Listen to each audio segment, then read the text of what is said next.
सुभाष बराला ने कहा कि कांग्रेस पार्टी की पुरानी आदत रही है कि जब जब देश के प्रधानमंत्री नरेंद्र मोदी के नेतृत्व में गरीब कल्याण, किसानों के उत्थान, युवाओं को दिशा देने और देश की प्रगति से जुड़ी कोई योजना शुरू होती है, तब तब कांग्रेस उस पर भ्रम फैलाने का प्रयास करती है।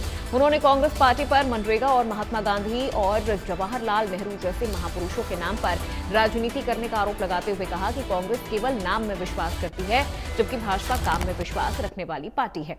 राज्यसभा सांसद ने ये जानकारी आज जिला मुख्यालय पर मकर संक्रांति को लेकर नंदीशाला में आयोजित कार्यक्रम के पश्चात पत्रकारों से रूबरू होते हुए दी है। उन्होंने कहा कि वर्ष 2024 के चुनावों में भी कांग्रेस ने ये कहकर जनता को गुमराह करने की कोशिश की कि यदि प्रधानमंत्री नरेंद्र मोदी फिर से सत्ता में आ गए तो संविधान खतरे में पड़ जाएगा।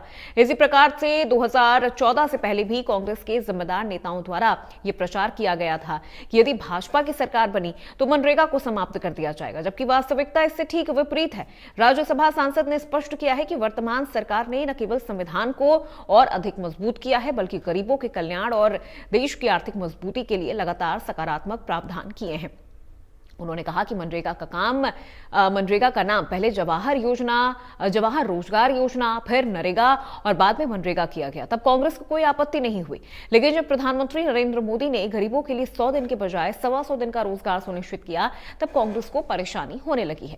उन्होंने बताया कि कृषि कार्यों के दौरान मजदूरों को रोजगार से वंचित न होना पड़े, इसके लिए प्रदेश सरकार को ये अधिकार दिया गया कि खेती के मौसम में 60 दिन का अंतराल रखा जाए, ताकि मजदूरों को जी राम जी योजना के अंतर्गत 125 दिन का रोजगार और शेष रोजगार कृषि क्षेत्र में मिल सके।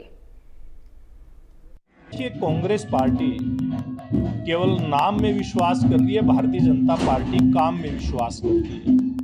कांग्रेस पार्टी की एक आदत है कि जब जब इस देश के अंदर तो अच्छे काम शुरू होते हैं, देश के प्रधानमंत्री नरेंद्र मोदी जी के नेतृत्व में गरीब कल्याण की, गरीब के उत्थान की, देश की तरक्की की, युवा को दिशा देने की कोई योजना बनती है तो कांग्रेस पार्टी उसके बारे में भ्रम फैलाने का प्रयास करती है। हमने देखा कि 2024 के चुनाव में भी कांग्रेस पार्टी ने बहुत बड़ा भ्रम फैलाने का काम किया था कि अगर नरेंद्र मोदी जी अगली बार प्रधानमंत्री बन गए तो संविधान को खतरा है। 2014 का चुनाव मुझे याद है, चाहे लोकसभा के चुनाव की बात करें, विधानसभा के चुनाव की बात करें, उससे पहले ये बात कही गई थी, कांग्रेस पार्टी के जिम्मेवार नेताओं के द्वारा कही गई थी, हरियाणा नहीं देश के अंदर भी कही गई थी कि अगर भारतीय जनता पार्टी की सरकार देश के अंदर आती है तो मनरेगा को खत्म करने का काम करेंगे। लेकिन इसके विपरीत हो रहा है। संविधान के अंदर और ज्यादा अच्छे प्रावधान ऐसे किए जाएं, कैसे किए जाएं जिससे देश का विकास हो, देश की आर्थिक रूप से मजबूती हो, देश के गरीब का कल्याण हो। और इसी प्रकार से जो पूर्व में मनरेगा जिसको कहा गया था, उससे पहले ये नरेगा थी, उससे पहले जवाहर रोजगार योजना इसका नाम था। जब वो नाम बदलते हैं, जवाहरलाल नेहरू जी से लेकर के आकर के नरेगा फिर मनरेगा करते हैं तो उनको कोई आपत्ति नहीं है। लेकिन जब देश के प्रधानमंत्री 100 दिन की बजाय 125 दिन का रोजगार गरीब के लिए सुनिश्चित करते हैं, जब देश के प्रधानमंत्री जब कृषि क्षेत्र के अंदर मजदूर की जरूरत हो, उसमें प्रदेश सरकारों के ऊपर छोड़ते हैं कि 60 दिन का ब्रेक उस दौर के अंदर दिया जाए ताकि मजदूर को 125 दिन का रोजगार जी राम जी योजना के तहत मिले और बाकी का रोजगार उसको खेती के क्षेत्र में मिले। जब देश के प्रधानमंत्री इस बात का प्रयास करते हैं तो कांग्रेस पार्टी किसान को, मजदूर को गुमराह करने का प्रयास करती है।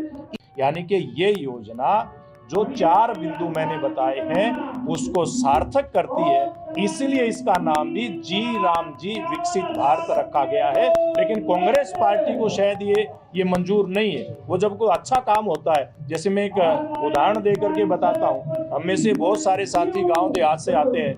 पहले गांव के अंदर जब बच्चे खेलते थे, मिट्टी में खेलते थे, कोई टीम हारती थी तो वो धूड़ियां देना शुरू कर देते थे। तो कांग्रेस पार्टी का तो हाल वो धूड़ियां देने वाली बात है।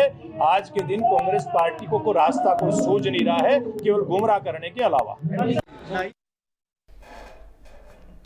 और इस बीच बड़ी जानकारी कुरुक्षेत्र से आप तक पहुंचा रहे हैं। इस वक्त की बड़ी खबर कुरुक्षेत्र से मिल रही है, जहां कांग्रेस जिला अध्यक्षों का ट्रेनिंग कैंप शुरू हुआ है। कुरुक्षेत्र से यह खबर 13 से 22 जनवरी तक चलेगा कांग्रेस का ट्रेनिंग कैंप। कांग्रेस प्रदेश अध्यक्ष राव नरेंद्र सिंह का बयान सामने आया है। कांग्रेस एकजुट और अनुशासित पार्टी है। राव नरेंद्र ने कहा, कांग्रेस सड़क से संसद तक विरोध दर्ज करवा रही है।